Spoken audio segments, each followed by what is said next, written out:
ये पानीपत शहर है, वही पानीपत जो गवाह बना था साल 1526 में ज़हीरुद्दीन मोहम्मद बाबर की जीत का। बाबर जब भारत में आया था तब वो काबुल का राजा था।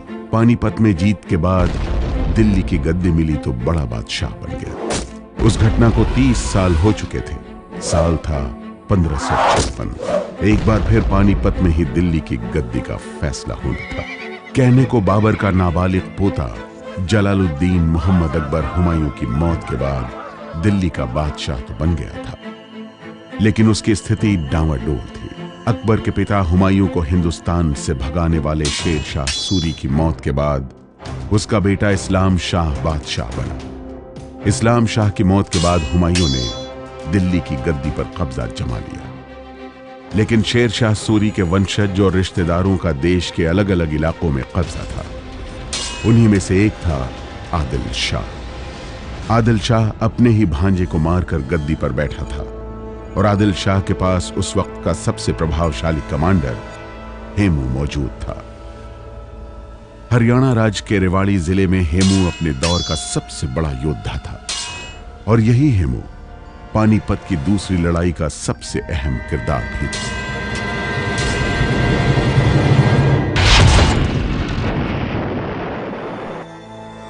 हेमू के बारे में जितनी हमें सूचना मिलती है वो फारसी में ही मिलती है। तारीख़ मुश्ताक़ी लिखी गई थी 1572-73 में। उसमें सबसे पहले वो अफ़गानों की तरफ का बयान है। तो हेमू के बारे में एक तो ये सब कहते हैं कि वो बनिया जाति का था और ढूसर जाति का था। अब ढूसर अब दो में डिवाइड हो गए हैं। अब एक हिस्सा एक भाग उनमें ब्राह्मण हो गया है, लेकिन उस ज़माने में वो बनिया समझे जाते हैं। और ये भी अबुल फल कहता है कहाँ तक सही है नहीं कि वो शुरू में उसने नमक बेचने का कारोबार रेवाड़ी में किया। नून का व्यापार था, जिसको नून का व्यापार बोला करते थे। नून का व्यापार इसेंशली आर्मीज के साथ हुआ करता था। ये this was not like the normal house hold residential use वाली चीज़ नहीं थी। ये industrial use, military grade industrial use item था, जिसका की खरीद फरोख्त करने वाले ये लोग। फिर हमें मालूम होता है कि इस्लाम शाह ने के ज़माने में वो मुलाजिमत में आया। इस्लाम शाह बादशाह हुआ 1545 में। शेर शाह सूरी का बेटा था और 1554 में उसका इंतकाल हुआ। तो ये 9 साल हुकूमत की, लेकिन बहुत उसका पूरा कंट्रोल रहा पूरे उत्तर भारत पर और बहुत मजबूत बादशाह था। तो उसके ज़माने में ये में हेमू आया सर्विस में और उसने बहुत इसे तरक्की दी और हेमू को शहनाए बाज़ार यानी पूरी जितनी भी मार्केट्स थी उसके एम्पायर में उसका कंट्रोलर बनाया और इस तरह से उसको काफ़ी तरक्की मिली। इस्लाम शाह के इंतकाल के बाद उसका बेटा फ़िरोज़ ख़ान था। वो छोटा बच्चा था, लेकिन उसके मामू ने उसे मुबारिज़ ख़ान ने मार दिया, कत्ल कर दिया ग्वालियर में। और ये हेमू उस साजिश में शामिल थे और इसलिए जब वो मुबारिज़ ख़ान बादशाह बना मोहम्मद आदिल शाह के नाम से, तो उसने हेमू को अपना वज़ीर बना दिया। कि ये एक मिनिस्टर था और इसका जो चार्ज था वो बेसिकली फाइनेंसेस मैनेज करना था। पर ये हमें ये याद रखना चाहिए कि किस शासक के फाइनेंसेस मैनेज कर रहा है। ऐसे शासक के फाइनेंसेस मैनेज कर रहा है जो कि बेरली शासन कर पा रहा है।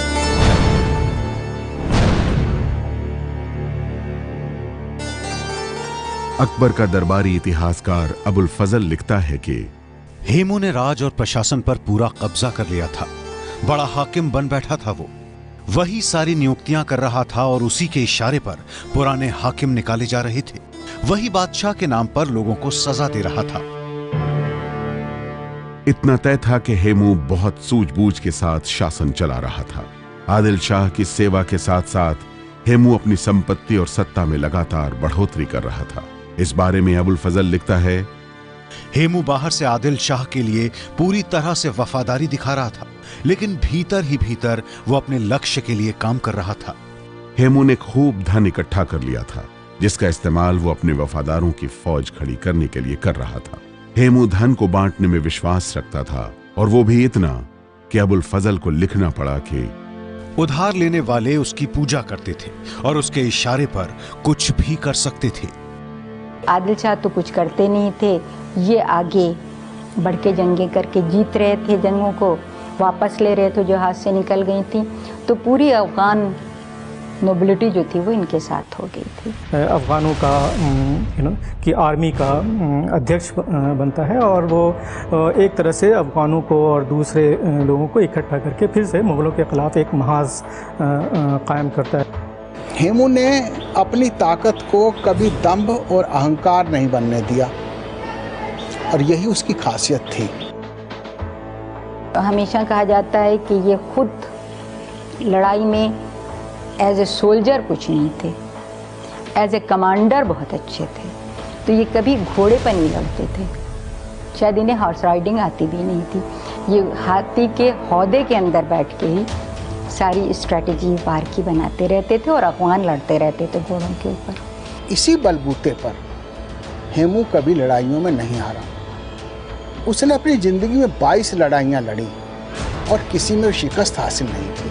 Once again, remember, essentially this is a professional army fighting an army of mercenaries. तो सक्सेसफुल वॉरियर होने के लिए जो इसके पास जो मेन चीज़ थी, रिमेंबर ये अभी भी शेरशाह की फ़ौजें चल रही हैं। इन फ़ौजों के साथ जो सबसे बड़ी बात थी वो ये थी कि इन फ़ौजों ने कैश पेमेंट टू सोल्जर्स लागू कर दिया था। पहली मर्तबा हिंदुस्तान में सोल्जर्स के लिए कैश पेमेंट होता है। आप अपनी हफ्ते में आपको पेमेंट मिल जाएगा, आपकी तनख्वाह मिल जाएगी और आपको उस तनख्वाह को पाने के लिए केवल आप सिंगल फोकस तरीके से राजा की सेवा करते रहो, ये करते रहो। Hemu continues with that. So इसकी जो फौजी हैं they are good armies. Humayun के मौत के बाद से ही हेमू दिल्ली पर कब्जा करने की मुहिम में लगा था। अबुल फजल उसकी तारीफ में लिखता है, गौरवशाली हेमू अपने बेइंतहा पराक्रम को सूझबूझ से जोड़कर हमेशा दुश्मनों को मात देने की रणनीति पर काम करता था। भारत में उससे पहले उस जैसा राजा नहीं था। लेकिन हुमायूं की मौत के बाद मुगल पंजाब में अपनी स्थिति को मजबूत करने में लगे थे और हेमू पूर्वी भारत में अपनी स्थिति को सुदृढ़ कर रहा था। हेमू को जब मौत की खबर लगी, यानी आदिल शाह के दरबार में जब हुमायूं की मौत की खबर पहुंची गई, उसकी डेथ हो गई है, तो हेमू ने इसे बहुत अच्छा एक सुनहरा मौका समझा और यहाँ तक कहते हैं कि उन्होंने ये कहा कि साहब इस समय सबसे उपयुक्त समय है कि मुगलों पर आक्रमण किया जाए और उन्हें निकाल के बाहर कर दिया जाए। ज्योतिषियों ने कहते हैं ये कहा कि भाई उन पर आक्रमण करना मुगलों पर ठीक नहीं है, उबर के चार ऐसे हैं कि उसे अभी हराया नहीं जा सकता, ये कोई मौका उपयुक्त नहीं है। दरबार की राय भी यही थी कि मौका उपयुक्त नहीं है। वो कह रहा कि पौधा जड़ से ही उखाड़ना उचित रहता, लेकिन आदिल शाह इस बात को ताकीद नहीं करता कि इसने वो ज्योतिष पे विश्वास नहीं किया, पराक्रम पर विश्वास किया और शायद उसके बाद आदिल शाह की अधीनता का जुआ भी उसने मन से वहीं उतार दिया। जब वो आगरा की तरफ बढ़ते हैं हेमू, तो जो मुगलों का गवर्नर है इस्कंदर खां आगरा में, वो तो हेमू के नाम से ऐसे कांपता है। उस समय उज्बेक, उस समय कजाक, उस समय के मुगल, उस समय का तुर्क बेइंतहा भयभीत हैं किसी एक हेमू के नाम से कि जो अदली का आदमी है, सेनापति है, उसका वजीर भी है, उसका ऐसी चीजें मिलती हैं। वो आगरा से बिना लड़े भाग आता है दिल्ली की तरफ। हेमू की फौज में लगभग 50,000 घुड़सवार, 1,000 हाथी और 51 बड़ी और 50 छोटी तोपें थीं। उसकी फौज में अफगान, बिहार और उत्तर प्रदेश के राजपूत और ब्राह्मण सैनिक थे। बहरहाल ग्वालियर और आगरा जीतते हुए हेमू दिल्ली के पास पहुंच गया। दिल्ली में तब तर्दी बेग नाम का मुगल हाकिम था। तर्दी बेग काफ़ी योग्य व्यक्ति है, पुराना अनुभवी व्यक्ति है, बड़ा लड़ाका भी है, सारे उसके साथ गुण हैं, इसलिए वो दिल्ली में भी है। अदरवाइज दिल्ली उसको किसी को उससे कम वाले को नहीं दी जा सकती थी। जो दी बेस्ट रहा होगा उसी को दी जा सकती थी, तो वही था उस वक्त। 7 अक्टूबर को हेमू की फौज और मुगल सेना जो कि तारती बेग खान के अंदर थी, वो एरिया तुगलकाबाद में मिली थी, जो जंग की मैदान था कुतुब मीनार के तकरीबन 5 मील पूरब। इन्होंने जो है मुगल सिस्टम जो वारफेयर का था वो अप्लाई किया। उसमें लेफ्ट विंग है, उसमें राइट विंग है, बीच का हिस्सा मुख्य है जिसे गोल बोलते थे वो है, और एक हरावल दस्ता होता था मुगलों का, एडवांस गार्ड। लड़ाई शुरू हुई तकरीबन 8 बजे और मुगलों ने हमला शुरू कर दिया। मुगलों की ताकत हमेशा उनके कैवलरी पर थी, उनके घोड़सवार पर थी, और उनका स्टैंडर्ड टैक्टिक्स था कैवलरी राइट या लेफ्ट फ्लैंक से आकर के दुश्मन के ऊपर हमला करना। हेमू की ताकत थी उसके एलिफेंट्स और उसके खुद की लीडरशिप के ऊपर। हेमू की जो राइट विंग है उस पर तारदी बेग की जो बीच में सेना का संचालन कर रहा है, इसकी लेफ्ट विंग ने अटैक किया। जब मुगल का हमला आ गया उनके राइट फ्लैंक पर, तकरीबन 8000 घोड़सवार ने हेमू के राइट फ्लैंक पर हमला कर दिया। इस हमले ने 3000 उनके सैनिकों को खत्म कर दिया। जो राइट फ्लैंक कमांडर था वो भी खुद मैदान पर गिर गया और तकरीबन 40 एलिफेंट्स उन्होंने कब्जा कर लिया। इस वक्त लगता था कि शायद मुगल सेना ये लड़ाई जीतने वाली है। ये देख करके उनके लेफ्ट फ्लैंक पर भी मुगल घोड़सवार ने हमला कर दिया। इतने आगे चले आए कि वो हेमू के कैंप तक पहुंच गए और उनको इतना कॉन्फिडेंस था कि अभी हम जीतने वाले हैं कि वो कैंप लूटने में शुरू हो गए। जैसे जैसे मुगलों का बायां और दायां अंग आगे बढ़ा, अपनी सेना को पीछे हटने का निर्देश किया। लड़ते लड़ते ये लोग पीछे हटते गए और पीछे हटते गए तो उनकी लेफ्ट विंग और उनकी राइट विंग वो आगे बढ़ती गई, ताकि मुगल को लगे वो हारने वाले हैं, वो विड्रॉ करने वाले हैं। और फिर बाकी दस्तों को लेकर के तकरीबन 3000 घोड़सवार, तकरीबन 300 घोड़े को हाथी को लेकर के उन्होंने हमला किया सीधा तारदी बेग के कुल में। अगर आप मैदान देखो क्या हो रहा है। तारदी बेग का तो सिर्फ कुल और उसका रिजर्व पीछे रहा है। दोनों फ्लैंक्स पर उसके कैवलरी आगे चले गए, तितर बितर हो गए हैं। वो इतने दूर आ गए कि अब वो एक दूसरे को सपोर्ट नहीं कर सकते थे, लिहाजा वो काट डाले गए। 3000 मुगल उसी हमले के अंदर खत्म हो गए और ये ताकत के साथ हेमू खुद लीड कर रहा था। ये हमला आ गया तारदी बेग से तकरीबन 200 या 300 मीटर की दूरी पर। जब उन्होंने ये देखा था क्या हो रहा है, तारदी बेग मैदान छोड़ दिए, हाथी से उतर गए और घोड़े पर बैठ करके मैदान छोड़ गए। ये देख करके बाकी मुगल सेना भी अपने पोजीशन छोड़ करके भागने लगे।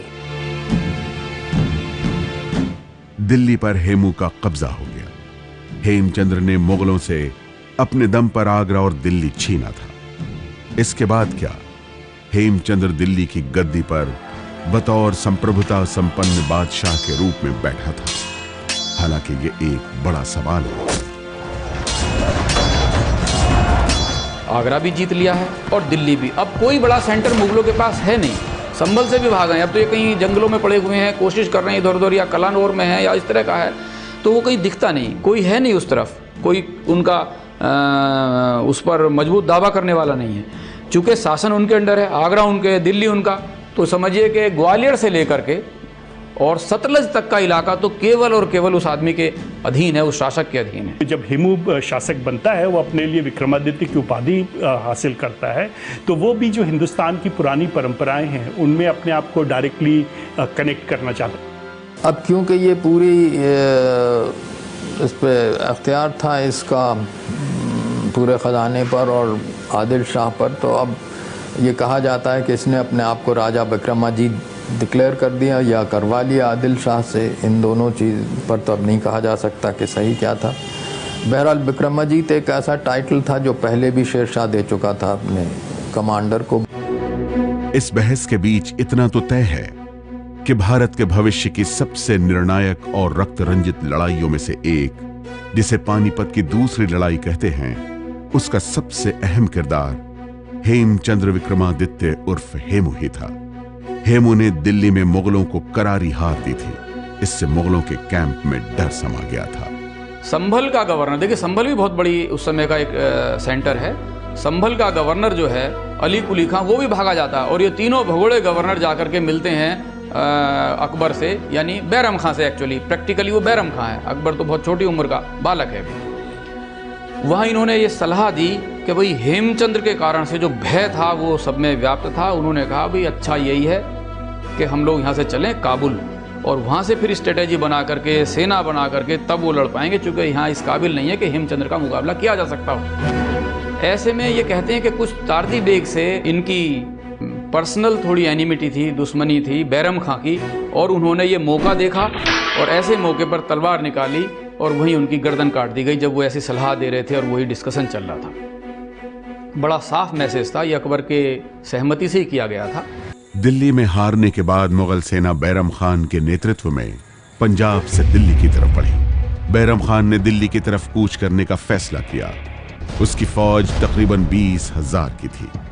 उधर हेमू दिल्ली में रुका नहीं, वो मुगलों को हमेशा के लिए देश से बाहर निकालना चाहता था। दिल्ली से हेमचंद्र विक्रमादित्य के नेतृत्व में उसकी फौज पंजाब की ओर बढ़ी और दोनों की सेनाएं उसी जगह पहुंच गई जहां ठीक 30 साल पहले हिंदुस्तान की किस्मत लिखी गई थी, यानी पानीपत में। पानीपत की पहली लड़ाई ने मुगलों को भारत का रास्ता दिखाया था। अब उनके भविष्य का फैसला एक बार फिर पानीपत में ही होना था।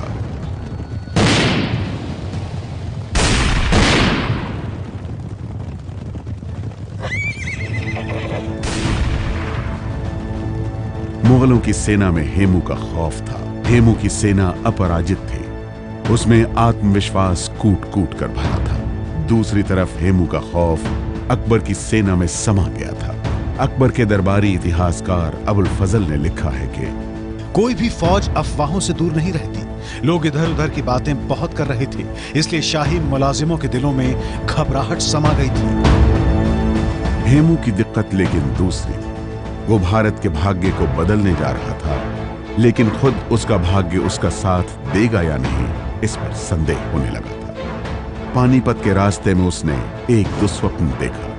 एक भयंकर बाढ़ में उसका प्रिय हाथी बह गया है और वो खुद डूबने ही वाला था कि उसके गले में जंजीर डालकर मुगल सिपाहियों ने उसे निकाला।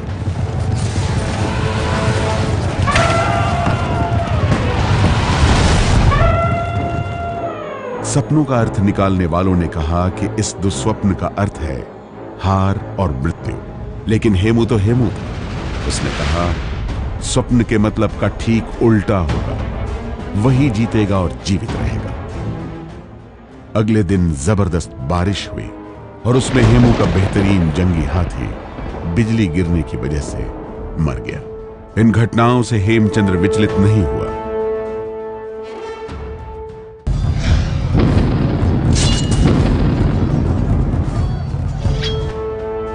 दिन था 5 नवंबर 1506। हेमू ने पहले मोर्चा खोला। उसके बाएं और दाएं खेमों ने मुगलों को पीछे ढकेलना शुरू कर दिया। बड़ी संख्या में मुगल सैनिक मारे जा रहे थे। जो लड़ाई में मुगल सैनिक बचे वो मैदान छोड़कर भागे नहीं। उनके हारे हुए जो लेफ्ट और राइट की विंग्स थी मुगलों की, वो टूट जाती है, लेकिन टूट के उन्हीं के सैनिक घोड़ों से जाकर के फिर इनके पीछे से वार करने लगते हैं। इसको वो नहीं रोक पा रहे हैं। हेमू खुद अपने जंगी हाथी हवाई पर सवार होकर युद्ध के मैदान में था। हेमू अपने फौजियों के लिए बड़ी प्रेरणा था। अबुल फजल उस लड़ाई का विवरण करते हुए लिखता है, हेमू अपने हाथी पर बहुत शान के साथ बैठा था। उसकी शुरुआत ताकतवर थी। गजब की वीरता के साथ हेमू और उसके फौजी लड़ रहे थे। उन लोगों ने हमारे कई बहादुर सैनिकों को मौत के घाट उतार दिया। तो वो उनकी जो मनोबल है वो सेना का बहुत टूटा हुआ है, चूंकि उनका सामना किससे हो रहा है कि हेमचंद्र विक्रम हेमू से हो रहा है, हेमू बक्काल से हो रहा है उनका सामना। वो जो चीज़ है वो दिखाई पड़ती है। ये पक्ष भारी है, लगातार ये जीत रहा है। इन्होंने इनके दाएं पक्ष में इन्होंने अपने भांजे को रमैया को दे रखा है, वो लीड कर रहा है। बीच वाले में ये खुद हैं जो उस समय का ट्रेडिशनल युद्ध नीति है समर की, बैटलफील्ड की। और दायां पक्ष जो है वो शादी खां कक्कड़ के हाथ में है। इस मौके पर हेमू ने दिल्ली की अपनी रणनीति दोहराई। जबरदस्त लड़ाई चल रही थी। हेमू के 2 सेनापति भगवान दास और शादी खान कक्कर मारे गए। लड़ाई की पूरी कमान अब हेमू के हाथों में थी। उसका दाहिना और बायां खेमा धीरे धीरे पीछे हटने लगा। उसका पीछा करते करते मुगल अपने मुख्य दस्ते से दूर जा रहे थे। लग रहा था कि हेमू दिल्ली की लड़ाई की रणनीति को दोहराने जा रहा है। हेमू ने वही रणनीति दोहराई भी। हेमू ने अपने चुनिंदा हाथियों और घुड़सवारों के साथ मुगलों की मुख्य पंक्ति पर हमला बोल दिया, लेकिन हालात बदले हुए। रास्ते में दलदली जमीन थी।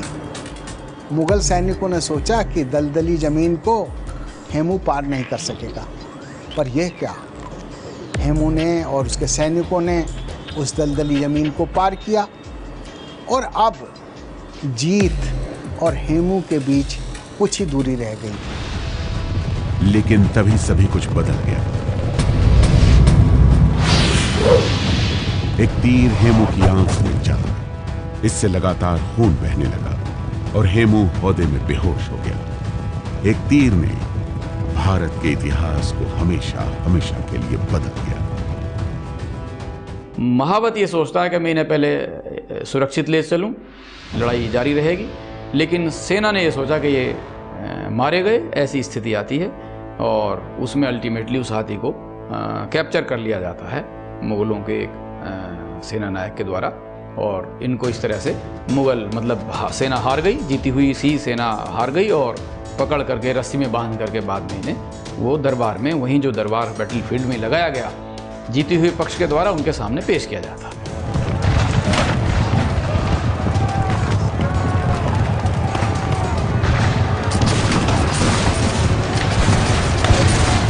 अकबर को कहा गया कि उसका गला काटो। उसने कहा कि नहीं, मैं इस हारे हुए गिरे हुए दुश्मन का गला नहीं काटूंगा। फिर बैरम खान ने उसका गला काटा। एक वर्जन तो अबुल फल का है कि अकबर ने मना कर दिया और दूसरा वर्जन बाकी सब मौरखों का है, जिसे मैं फरिश्ते का सही समझता हूँ। सर काटना किसी का आसान नहीं होता है, तो इसलिए इन्होंने जो तलवार वार किया उसमें कुछ नहीं हुआ, तो फिर बैरम खान ने बहुत जोर से तलवार से उसकी गर्दन काटी। भारत के महानतम योद्धाओं में से एक हेमू का सर काट दिया गया। उसके कटे हुए सिर को काबुल भेजा गया, जबकि उसके धड़ को दिल्ली के पुराने किले के दरवाजे पर लटका दिया गया। मुगल परंपरा के मुताबिक हेमू की सेना में मारे गए सैनिकों के सर से मीनार बनाई गई। पानीपत की इस दूसरी लड़ाई के बाद हेमू की कहानी खत्म हो गई और अकबर की शुरू हुई। लेकिन इतिहास के रक्तरंजित पन्नों से हेमू और उसकी वीरता की कहानी मिटी नहीं।